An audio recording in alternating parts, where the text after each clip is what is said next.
Hello, welcome again once again to my YouTube channel.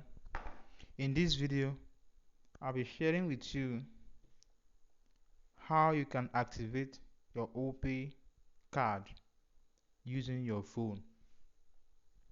So once you log into your Opay account, like like it is on my dashboard, like it is on my screen right now. You see, I'm logged into my Opay account. So at the bottom of the page, where it says one button says Home, Rewards, Finance, Cards, Me, click on the place where it says Me. Click on Me to show you a dashboard that looks like this. Click on Opay USSD. Once you click on it to open a page that looks like this, scroll down to the bottom of the page. It says Card Activation. If you want to activate your card, click on this place. Okay, don't even need to click on it because the information is right here.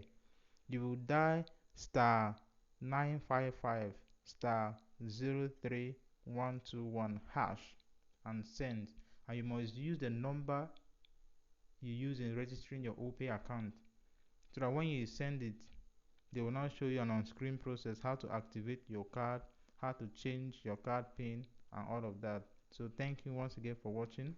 Subscribe to this channel, turn on all notifications, and keep an eye on more videos coming your way.